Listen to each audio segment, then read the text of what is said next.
What's up, YouTube? It's Joel with your stimulus check and news update as of October 29th. So we have some treats for you today. We finally have a framework for the big, huge stimulus bill. We're gonna do a full breakdown of the bill and the final negotiated top dollar amount of 1.75 trillion. There have definitely been a lot of changes that you need to hear about concerning Medicare, prescription drug prices, the child tax credit, Social Security, and more stimulus money for singles and families. And we have really good news about the new Social Security reform bill that would raise the minimum monthly payout to recipients to $1,341 per month, no matter how much you paid in to Social Security. But this is gaining widespread support among the representatives, so it's looking really good. And we have Bernie Sanders, who's not happy about what's going on with this new $1 trillion bill, and he's actually telling the House reps to hold off on voting on the bipartisan infrastructure bill, and they are on board to vote no if it is coming to the floor. And if you could do me a huge favor and smash that like button for me and the YouTube algorithm, it really helps the channel so much, and it costs you absolutely nothing. For real. So please, if you can, do that. And please, if anyone asks you for personal info or to contact them on WhatsApp or by text, it's not me, it's fake. Please don't do it. So we officially have the framework for the entire $1 trillion bill. This has been a long ride, but this bill is primarily focused on the following: families, addressing climate change, expanding access to healthcare, lowering costs for the middle class in terms of taxes. And there's a lot to do with this bill, and a lot of people are going to be affected by getting more money in their pockets. So please watch, because I'm going to go over all the sections and you don't want to miss out on any important information. So first is money for children and caregiving. We've got free and universal preschool for all 3 and 4-year-olds. This would be the biggest expansion of the public education system in 100 years, according to the White House. And it would be funded for the next 6 years. It would expand access to high quality and affordable childcare to about 20 million children per year, which would also be funded for the next 6 years. Next, it would permanently improve Medicaid coverage for home care services for seniors and people with disabilities. This would be the biggest change to home health care in over 40 years.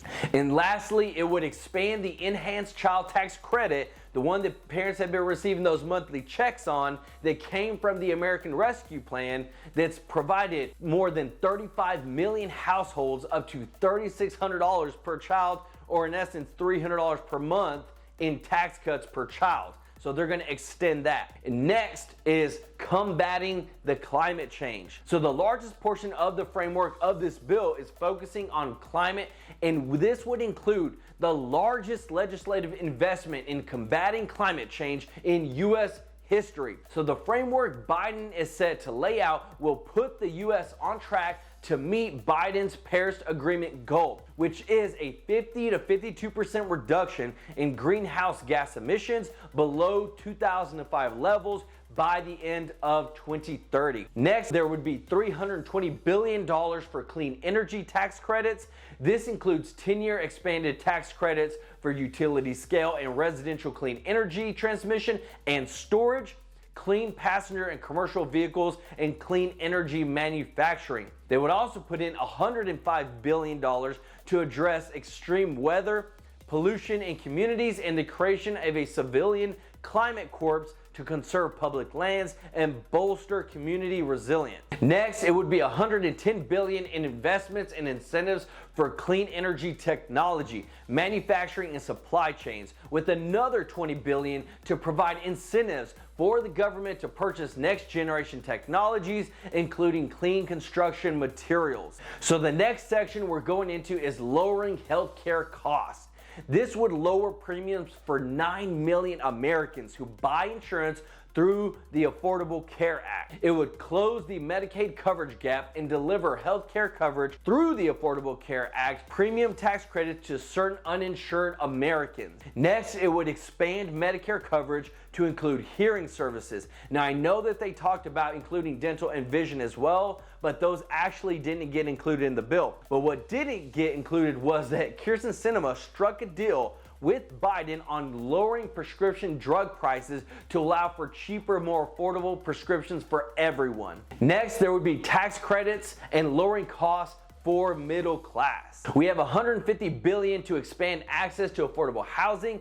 The plan would allow the construction, rehabilitation, and improvement of more than 1 million affordable homes. Next, it would extend the expanded earned income tax credit for 17 million low-wage workers. So basically, you would be getting a $964 check through the earned income tax credit that would come through whenever you filed your taxes. Next, they would increase the maximum Pell Grant by $550 for more than 5 million students enrolled in public and private colleges as well as nonprofit colleges, and this would also expand access to Dreamers. Next, which I love this one here, it would expand free school meals to 8.7 million children during the school year, as well as provide $65 per child per month benefit to families. So this would essentially affect 29 million kids to make sure that they have food throughout the summer. Next, we got tax reforms for the rich and corporations. So the framework will impose a 15% minimum tax on profits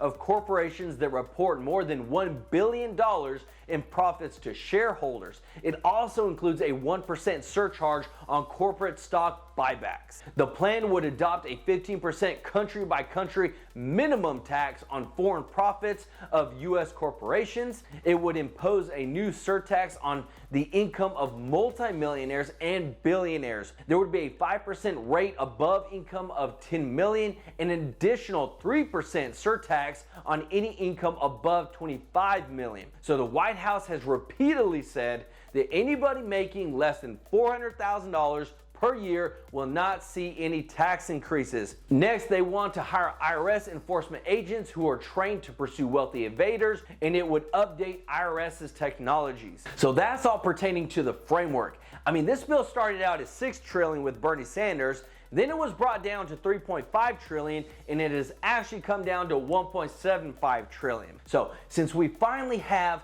the full breakdown, you should get you 2 free stocks with Webull or Robinhood by using my links down in the description of this video. These stocks could be worth hundreds of dollars. It's free. Let me know which free stocks you get in the comment section. But with that, they were going to try and go ahead and also pass today the bipartisan infrastructure bill. But progressives are putting a hard no on that until this new reconciliation bill that we just talked about gets passed. And not only that, Bernie Sanders is backing them and saying that they shouldn't vote for this to make sure that they get the other bill passed first. So progressives have even gone as far as to say that they'll block any vote that comes to the floor pertaining to the bipartisan bill. So we finally have the framework along with more bills coming along to make some amazing changes to programs that we already have in place. So one of the biggest, most impactful ones that they're trying to bring forth is the Social Security 2100 Act bill. So this would overhaul the Social Security program and bring some much needed changes to that bill. So please check out my last video for a full breakdown of that bill to see what changes they are working on to bring to Social Security. But to say one of the biggest changes that is the bill is going to have a minimum paid out to individuals that is 25% above the federal poverty line. So no matter how much you paid into Social Security, the minimum that you would be getting each month would be $1,341. And this would take care of a lot of low-income workers and make sure that when people are retiring, they're not retiring into poverty. This bill is gaining a lot of support and is looking to be passed in the next month along with the huge reconciliation bill as well as the bipartisan bill that we just talked about. And the reason being is that the program could lose a huge portion of the funding. And we need to act now so that people can still continue to receive the money that they need to support themselves. So another big question that everybody has is, stimulus checks. So concerning stimulus checks, there's not any actual stimulus check payments in this framework. But Congress has worked to add built-in tax credits to put more money into Americans' pockets throughout the year versus in a single payout through a form of a stimulus check. But you never know. Things happen. Bills change, bills are amended. So until it gets passed, things can still be added like a stimulus check, which there's a big group that's petitioning for our friends on Social Security to get one more $1,400 stimulus check. So we're gonna be on the lookout for that, and we'll update you if any changes come to that. But please don't forget to subscribe, like this video, and hit that notification bell to stay up to date on all stimulus and economic news that affects you, and learn how to build some wealth and hear the real news. If you have any questions, comments, just put them down in the comment section. I'll do my best to answer them. I appreciate every single one of you. This is Joe with True Life Investing. Until next time, peace out.